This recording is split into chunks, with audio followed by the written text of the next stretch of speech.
Welcome to Sethu Chitra kitchen. வீட்லேயே சாம்பார் பொடி எப்படி பண்ணுறது அப்படின்ற ரெசிபியை தான் நான் போட்டிருக்கேன். நீங்கள் ஸ்கிப் பண்ணாமல் பார்த்தீங்கன்னா தான் உங்களுக்கு இது அளவுகள்லாம் தெரியும்.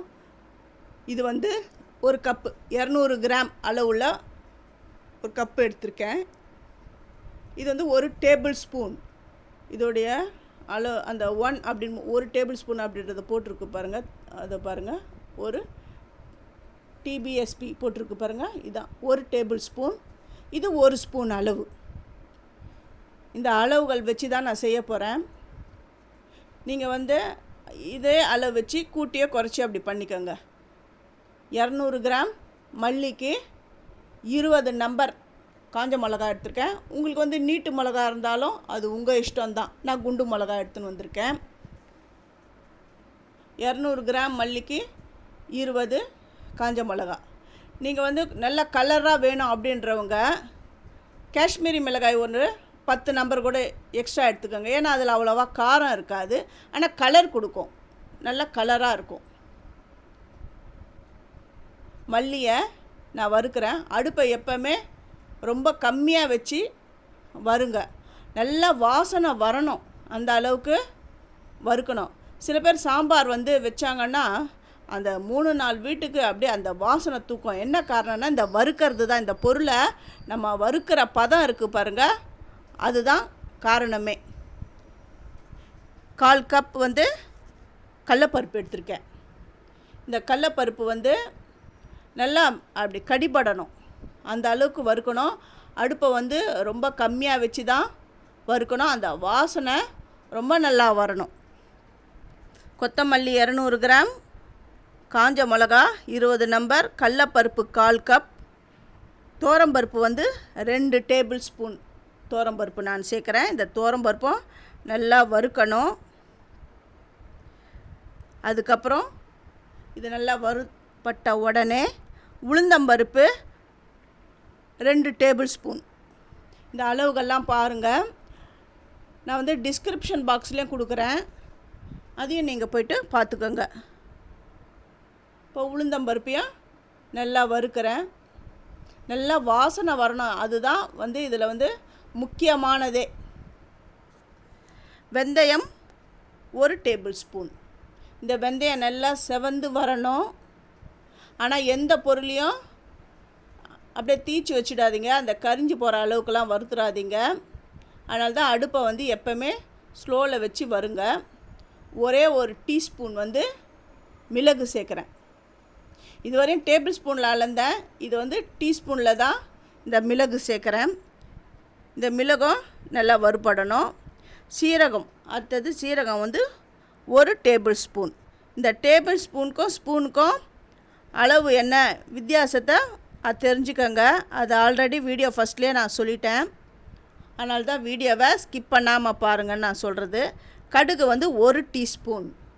கடுகு நல்லா போட்டவுடனே பொரிஞ்சிடும், அதை எடுத்து வச்சுனா. இப்போ 1 கைப்பிடி தான் கருவேப்பிலை சேர்க்குறேன். இந்த கருவேப்பிலை நல்லா கிறிஸ்பியாக இருக்கும். அந்த கையில் எடுத்து அப்படி நொறுங்கணும், அந்த அளவுக்கு கருவேப்பிலையை வறுத்துடணும்.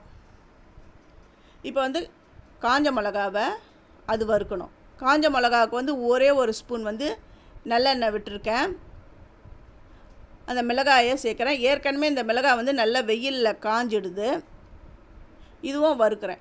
ஏன் இந்த வந்து எண்ணெய் விட்டு நான் வறுக்கிறேன்னா, இதுக்கு வந்து காரல் தன்மை ஜாஸ்தி. நீங்கள் வந்து போட்டிங்கன்னா அப்படியே வந்து தும்பல் வரும், இருமல் வந்துடும். அதனால தான் அதை வந்து வராமல் இருக்கிறதுக்கு தான் எண்ணெய் 1 டேபிள் ஸ்பூன் சேர்த்துருக்கேன். இது நல்லா வறுக்கணும். நல்லா வறுப்பட்டுடுது. இந்த டைமில் ஸ்டவ்வை ஆஃப் பண்ணிவிட்டு வறுத்த பொருள் எல்லாமே நல்லா ஆற விடணும். ஃபஸ்ட்டு என்னுடைய வீடியோவை பார்க்குறவங்க சப்ஸ்கிரைப் பண்ணலைன்னா சப்ஸ்கிரைப் பண்ணுங்கள், ஆல் என்ற ஆப்ஷனை தொடுங்க. அப்போ தான் நான் போடுற ஒரு வீடியோவுடைய நோட்டிஃபிகேஷனும் உங்களுக்கு காட்டும். உங்களுக்கு பிடிச்சிருந்தா உங்கள் ஃப்ரெண்ட்ஸுக்கும் நீங்கள் ஷேர் பண்ணுங்கள். இது எல்லாமே ஆறிடுது. மிக்ஸி ஜாரில் கொடுத்து நல்லா பொடி பண்ணி நான் எடுத்துன்னு வந்துடுறேன். இந்த பொடியை ஒரு தடவை நீங்கள் செஞ்சு வச்சிங்கன்னா ரொம்ப நாள் இதை பயன்படுத்தலாம்.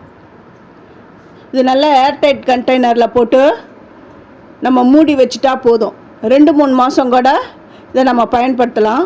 ஒரு முக்கியமான டிப்ஸ் என்னென்னா, நம்ம வந்து அந்த ஈரம் இல்லாத பாத்திரங்கள் தான் நம்ம எடுத்து யூஸ் பண்ணணும். இப்போ பொடி பண்ணிட்டு வந்த உடனே கடைசியில் காஞ்ச மிளகா சேர்த்து அதையும் நல்லா நான் பொடி பண்ணி எடுத்துன்னு வந்துட்டேன். நல்லா பொடியாகிடுது பாருங்கள்.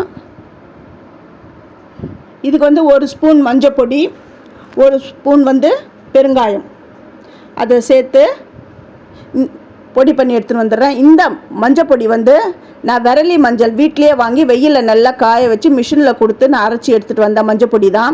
நீங்கள் டைரெக்டாக நீங்கள் வந்து அந்த விரலி மஞ்சள் போட்டிங்கன்னு வச்சுக்கோங்களேன், அந்த பிளேடு, அந்த மிக்ஸி பிளேடு வந்து உடஞ்சிடும்.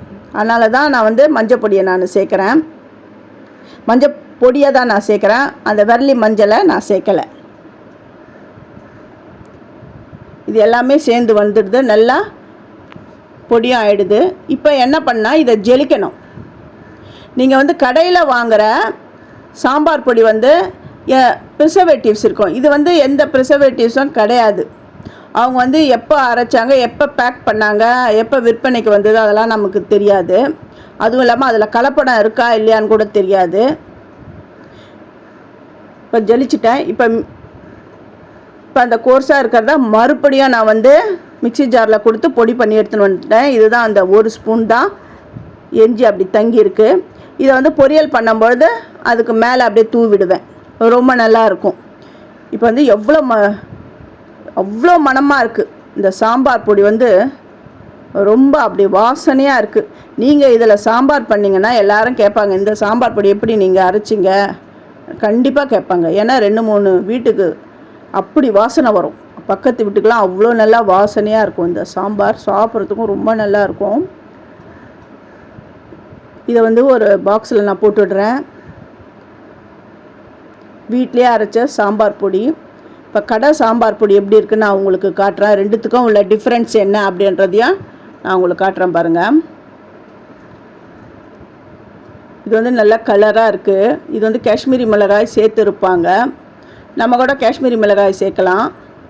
நீங்கள் வந்து எல்லாம் அரைச்சிட்டோன்னே 2 ஸ்பூன் வந்து காஷ்மீரி தனி மிளகாய் தூள், அதாவது காஷ்மீரி மிளகாய் தூள் சேர்த்து நீங்கள் மறுபடியும் மிக்ஸியில் ஒரு சுற்றிட்டு வந்தீங்கன்னா இந்த மாதிரி கலர் வந்துடும். இந்த ரெண்டுத்துக்கும் என்ன டிஃப்ரென்ஸ்னால், நான் அரைச்ச சாம்பார் பொடி தான் நல்ல மணமாக ரொம்ப நல்லா இருக்குது. நீங்களும் இதை நீங்கள் வீட்டில் செய்யலாம். ரொம்ப டைமும் ஆகாது, அந்த வறுக்கிற நேரம்தான். இப்போ இதில் நான் சாம்பார் பண்ணியிருக்கேன் பாருங்கள், அவ்வளோ நல்லா இருந்தது.